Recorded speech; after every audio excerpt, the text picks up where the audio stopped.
Very good morning, students. Today we are going to discuss civics second lesson, central government, மத்திய அரசாங்கம் அப்படிங்கிறத பார்க்க போகிறோம். இந்த மத்திய அரசாங்கம்னா என்ன, யாரெல்லாம் இருப்பாங்க அப்படின்னு பார்த்தீங்கன்னா, executive, legislature, judiciary three organs இருக்கும். அதில் எக்ஸிக்யூட்டிவில் யாரெல்லாம் இருப்பா, லெஜிஸ்லேச்சர் யாரெல்லாம் இருப்பா, அந்த ஜுடிஷியரில் யாரெல்லாம் ஒர்க் பண்ணுவாங்க. இதெல்லாம் மூணு சேர்ந்தது தான் நம்ம சென்ட்ரல் கவர்மெண்ட் அப்படின்னு நம்ம பார்க்க போகிறோம். ஓகேங்களா? ஃபஸ்ட்டு அதில் லேர்னிங் அப்ஜெக்டிவ்ஸ் அப்படின்னு பார்க்க போகிறோம். இந்த லேர்னிங் அப்ஜெக்டிவ்ஸ் அப்படின்னா கற்றல் குறிக்கோள் அப்படிங்கிறது நம்ம என்னென்ன இதுலேருந்து மெயினாக தெரிஞ்சுக்க போகிறது. To know the power of the president and vice president. இப்போ பிரசிடென்ட்னா தெரியும், அட் ப்ரெசென்ட்டாக யாருன்னா ராம்நாத் கோவிந்த். வைஸ் பிரசிடென்ட் அப்படின்னா வெங்கைய நாயுடு அப்படிங்கிறது தெரியும். அப்போ அவங்களுடைய அதிகாரங்கள் என்ன. To know the about the prime minister and council of ministers. அப்போ பிரதம மந்திரி யார், கவுன்சில் ஆஃப் மினிஸ்டர்ஸ் யார். இப்போ பிரைம் மினிஸ்டர்னால் யாருன்னு உங்களுக்கு தெரியும், Narendra Modi. To understand Lok Sabha and ராஜ்யசபானா என்ன, இல்லை மேலவை கீழவைன்னு சொல்லுவாங்க. சரிங்களா? To know about the supreme court. Supreme கோர்ட்டை பற்றி நம்ம தெரிஞ்சுக்க போகிறோம். ஸோ இதுதான் லேர்னிங் அப்ஜெக்டிவ்ஸ். அதில் நம்ம இன்ட்ரொடக்ஷன் நெக்ஸ்ட் நான் பார்க்க வேண்டியது என்ன பார்த்தீங்கன்னா இன்ட்ரொடக்ஷன் அப்படிங்கிறது நம்ம பார்க்க போகிறோம். இன்ட்ரொடக்ஷன். இப்போ இன்ட்ரொடக்ஷன் என்ன சொல்லியிருக்காங்கன்னு பார்த்தீங்கன்னா, the central government is a supreme government in our country. The head quarter of the central government is a New Delhi. இந்த சென்ட்ரல் கவர்மெண்ட்டுங்கிறது ஒரு கண்ட்ரியோட மிக முக்கியமான சுப்ரீம் கவர்மெண்ட்டாக இருக்குது. இதோட ஹெட் குவார்ட்டர் எங்கே இருக்குன்னா நியூ டெல்லியில். Article 52 to 78 in the part 5 of Indian constitutions deals with the union executive. ஓகேங்களா? ஒருங்கிணைந்த நிர்வாக முறை அப்படின்னு சொல்லி இந்தியன் கான்ஸ்டியூஷனில் எந்த ஆர்டிக்கிளில் சொல்லப்பட்டிருக்கு அப்படின்னு பார்த்தீங்கன்னா, இந்தியன் கான்ஸ்டியூஷனில் பார்ட் 5 ஆர்டிக்கல் 50 to 78 சொல்லப்பட்டிருக்கு. The maker of Indian constitution. மேக்கர்னு தெரியும், இந்தியன் கான்ஸ்டியூஷனை உருவாக்குவர் என்ன சொல்கிறாங்கன்னா, by giving due the recognition to the vastness and plural character of our nation. So நம்ம நாட்டை பற்றி பல்வேறு வகையான மிகப்பெரிய அளவில் என்ன அப்படின்னா சில கருத்துக்களையும் உரிமைகளை என்னென்ன அப்படிங்கிற கேரக்டர்ஸ்லாம் கொடுத்து நம்ம அதில் கொடுக்கப்பட்டிருக்கு. they have provided a federal arrangement for her governance. நம்முடைய அரசாங்கம் எப்படி அமைக்கப்பட்டிருக்கு அப்படின்னு பார்த்தீங்கன்னா ஃபெடரல் அரேஞ்ச்மெண்ட்னா கூட்டாட்சி முறையில் அமைஞ்சிருக்கு. The central government consist of 3 organs. அதுதான் முக்கியமானது. அதற்கு பாருங்க, the government consist 3 organs, namely executive, judiciary, legislature. ஓகேங்களா? மிக முக்கியமானது. திரும்பி சொல்கிறேன். So executive, union executive, legislature and judiciary.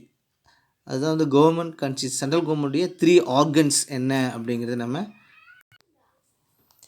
இந்த 3 ஆர்கன்ஸ் அப்படின்னு பார்த்தோம்.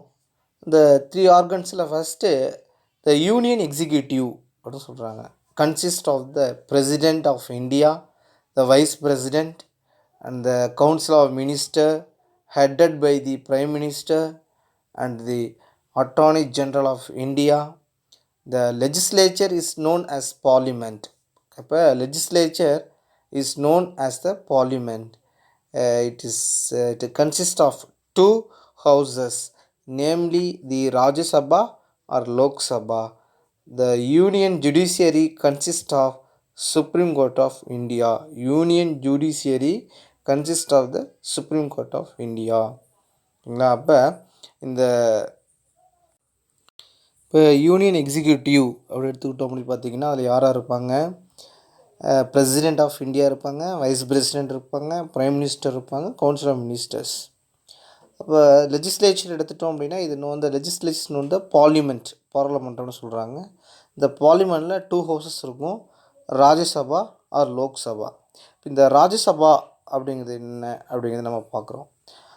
அதில் பார்த்திங்கன்னா எத்தனை பார்த்திங்கன்னா 250 மெம்பர்ஸ், மொத்தமாக டோட்டலாக பார்த்திங்கன்னா 250 மெம்பர்ஸ் இருப்பாங்க, 250 பேர். அதில் 238 வந்து elected by the state assemblies. ஒவ்வொரு ஸ்டேட் அசம்பிளிலேருந்து 238 பேர் தேர்ந்தெடுத்துருவாங்க. 12 த நாமினேட்டட் பை தி பிரசிடெண்ட்டால் அந்த 12 பேர் நாமினேட் பண்ணுவாங்க. அதே லோக்சபான்னு எடுத்துக்கிட்டோம் அப்படின்னு பார்த்திங்கன்னா அதில் மொத்தம் 545 பேர். மோர் தென் பார்த்திங்கன்னா 550 பேர். பட் ஆனால் 545 பேரில் 543 எலெக்டட் பை தி பீப்புள், மக்களால் எலெக்ட் பண்ணுறவங்க தான் யார் அப்படின்னா 543 elected by the people. The 2 nominated by the president. ஓகேங்களா, இது ராஜ்யசபா, இது லோக்சபா. அப்புறம் ஜுடிஷியரி, நீதித்துறைன்னு எடுத்துக்கிட்டோம் அப்படின்னா சுப்ரீம் கோர்ட் ஆஃப் இந்தியா தான் இருக்குது. இல்லைன்னா சுப்ரீம் கோர்ட் தான் இந்தியாவிலே வந்து பார்த்திங்கன்னா ஜுடிஷியரில் ஃபஸ்ட்டு. அதில் யார் அப்படின்னா chief justice of India. Other judges அப்படின்னு எடுத்துக்கிட்டோம் அப்படின்னா 27 இருக்கும். ஓகேங்களா, இதை மொத்தமாக வந்து நம்ம இப்போ இதில் பார்க்க வேண்டியது என்ன அப்படின்னா, இப்போ நம்ம சொன்னது எல்லாமே சென்ட்ரல் கவர்மெண்ட்னால் என்ன அப்படின்னு சொல்லியிருக்காங்க. திரும்ப 1 செகண்ட் சொல்கிறேன். ஸோ எக்ஸிக்யூட்டிவ்னா நிர்வாகம், லெஜிஸ்லேச்சர் அப்படின்னு பார்த்திங்கன்னா அதுதான் பார்லிமெண்ட் சொல்கிறோம். பார்லிமெண்ட்டில் 2 ஹவுசஸ், ராஜ்யசபா, லோக்சபா. இதோட ஒர்க் என்ன அப்படின்னா சட்டங்களை ஏற்றுதல். ஓகேங்க, நிர்வாகம் பண்ணி சட்டங்களை ஏற்றுதல் லெஜிஸ்லேச்சர். ஜுடிஷியரி அப்படிங்கிறது நீதி வழங்குறது. இது யாராக இருக்காங்க, 27 ஜட்ஜஸ். ஓகேங்களா, சீஃப் ஜட்ஜஸ் சேர்த்து 27, மொத்தம் 28. ஓகேங்களா, இப்போ ராஜ்யசபான்னு எடுத்துட்டோம்னா அதில் இருக்கக்கூடிய மொத்த உறுப்பினர்கள் எத்தனை பேர் அப்படின்னு பார்த்தீங்கன்னா 250. ஸோ லோக்சபான்னு எடுத்துக்கிட்டோம் அப்படின்னு பார்த்தீங்கன்னா இது ரெண்டுத்தையும் சேர்த்து நம்ம எடுத்துட்டோம் அப்படின்னா 545 பேர். ஓகேங்களா, ஸோ எக்ஸிக்யூட்டிவ்னா யார் யார் இருப்பாங்க. ஸோ இதுதான் நம்ம வந்து இன்ட்ரொடக்ஷனில் சென்ட்ரல் கவர்மெண்ட்னா என்ன அப்படின்னு நம்ம பார்த்துருக்கோம். நெக்ஸ்ட் டாபிக் நம்ம பார்க்க போகிறது என்ன அப்படின்னா பிரசிடெண்ட்னா யார் அப்படின்னு நம்ம பார்க்க போகிறோம்.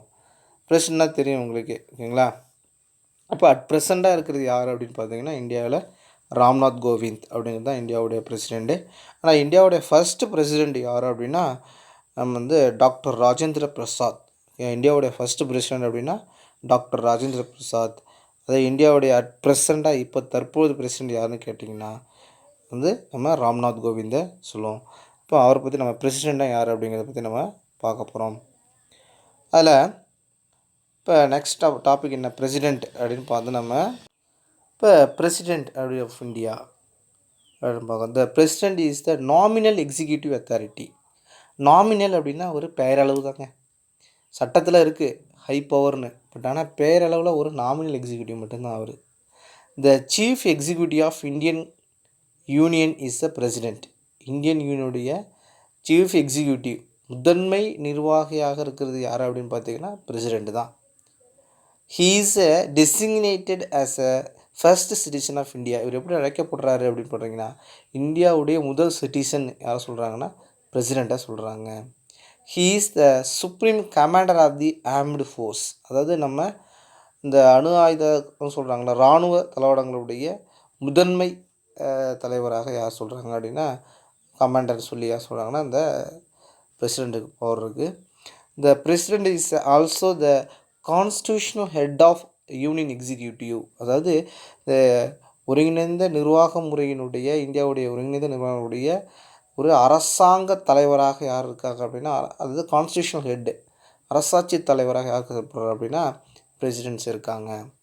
According to the article 53, according to article 53 என்ன சொல்லுது அப்படின்னா அவர் கான்ஸ்டியூஷன் என்ன சொல்லுது, the executive power of the union shall be vested the president which shall be exercised by him directly through the officers subordinate to him accordance with the constitution. இந்திய அரசியல் சட்டத்தில் பார்த்தீங்கன்னா article 53 என்ன சொல்லுது அப்படின்னு பார்த்தீங்கன்னா இந்த நிர்வாகம் பண்ணக்கூடிய அதிகாரங்களை தன்னோட டைரக்டாகவோ அல்லது தன்னுடன் சபார்டினேட் துணை புரியக்கூடிய அதிகாரிகளை கொண்டு என்ன பண்ணலாம் அப்படின்னா அதை நம்ம வந்து ஃபாலோ பண்ணலாம் அப்படிங்கிறத சொல்லியிருக்காங்க. இல்லை அதை அதிகரிக்கவோ இல்லை குறைக்கவோ அதை சரியான முறையில் ஃபாலோ பண்ணுவோம் இந்த ஆர்டிக்கல் 53 மூலமாக ஃபாலோ பண்ணுறாங்க.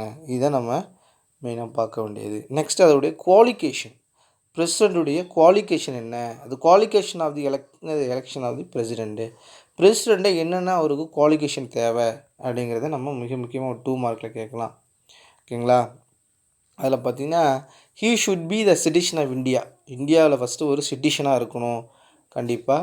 He must have the completed for the age of 35 years. ஓகேங்களா, எத்தனை வயசு இருக்கணும் அப்படின்னா 35 இயர்ஸ் இருக்கணும், கம்பல்சரி இருக்கணும். அடுத்தது, he must not hold any office of profit under the union, state or local government. ஓகேங்களா, இந்தியன் சிட்டிசனாக இருக்கணும், 35 இயர்ஸ் கம்ப்ளீட் பண்ணியிருக்கணும். அதுமாரி எந்த ஒரு மாநில அரசாங்கம், மத்திய அரசாங்கத்துலேயும் லாபம் ஈட்டக்கூடிய பவரில் இருக்கக்கூடாது. You should have the other qualification required to become a member of Lok Sabha. இதில் என்னது, எந்த ஒரு அவையிலுமே என்ன அப்படின்னு பார்த்தீங்கன்னா இவங்க என்ன செய்யக்கூடாது, you should be a other qualification required become a member of Lok Sabha. அடுத்தது, his or her name should be proposed by the least 10 electoral and second by the another 10 electoral for the electoral college with deputy the president. அதாவது இவர் elect பண்ணும்போது என்ன அப்படின்னா 10 பேர் என்ன சொன்னால் first வந்து என்னங்கன்னா அவங்கள வந்து முன்மொழிவாங்க. அடுத்தது வந்து அவங்க வந்து பின்தொடர்ந்து அடுத்த 10 பேர். இப்போ ஒரு பேச்சு நடக்குது, ஒரு பேச்சு போட்டி நடக்குது அப்படின்னு பார்த்தீங்கன்னா, இல்லை ஒரு ஃபங்க்ஷன்ஸ் நடக்குது அப்படின்னா ஃபஸ்ட்டு வந்து பார்த்திங்கன்னா அந்த ஆண்டு அறிக்கை தாக்கல் பண்ணுவாங்க. வந்து ஃபஸ்ட்டு வந்து பார்த்திங்கன்னா அதை வந்து சொல்லுவாங்க, அதை வந்து வழிமுறைன்னு சொல்லுவாங்க. அந்த போல் என்ன அப்படின்னா இவருடைய எலெக்ஷனில் ஃபாலோ பண்ணியிருக்காங்கப்பா. அடுத்து நெக்ஸ்ட் எடுத்துக்கிட்டோம் அப்படின்னு பார்த்தீங்கன்னா, the president can not be a member of parliament or state legislature. If he a member of any legislature, his seat will be deemed to have been vacant at the date he is assumed the office of president. அப்போ என்ன சொல்கிறாங்க, இவர் வந்து பிரசிடெண்ட்டாக ஆகிட்டாங்க அப்படின்னு பார்த்தீங்கன்னா ஆட்டோமேட்டிக்காக என்ன செய்ய, பார்லிமெண்ட்லேயும் லெஜிஸ்லேட்டிவ்லையும் எந்த ஒரு மெம்பராக இருக்கக்கூடாது. அப்படி இருந்தாலும் கூட அவர் என்னது பிகம் டேட்டு, அவர் எப்போ பிரசிடெண்ட் ஆகுறாங்களோ அப்போ அந்த பார்லிமெண்ட்லேயோ ஸ்டேட் லெஜிஸ்லேட்டிவ்லையோ மெம்பராக இருக்கக்கூடிய இடம் வந்து வேக்கண்டாக அறிவிக்கப்படும். ஸோ இதுதான் நம்ம பார்த்தது. ஸோ இன்ட்ரொடக்ஷன் என்னென்னு பார்த்துருக்கோம். இன்ட்ரொடக்ஷனில் சென்ட்ரல் கவர்மெண்ட்னா என்ன, அதோடைய 3 ஆர்கன்ஸ் என்ன, அந்த 3 ஆர்கன்ஸும் 1 by 1 நம்ம பார்த்தோம். நெக்ஸ்ட்டு பிரசிடெண்ட்னா என்ன. ஸோ பிரசிடெண்ட் வந்து இந்தியாவுடைய ஃபஸ்ட் சிட்டிசன் சொல்லியிருக்கோம், எந்த ஆர்டிக்கிளில் சொல்லப்பட்டிருக்கு. நெக்ஸ்ட்டு அவருடைய குவாலிஃபிகேஷன் என்னென்ன, அவர் வந்து ஒரு இந்தியன் சிட்டிசனாக இருக்கணும், நெக்ஸ்ட்டு 35 இயர் கம்ப்ளீட் பண்ணியிருக்கணும். ஸோ இதெல்லாம் நம்ம முக்கியமாக பார்த்தது.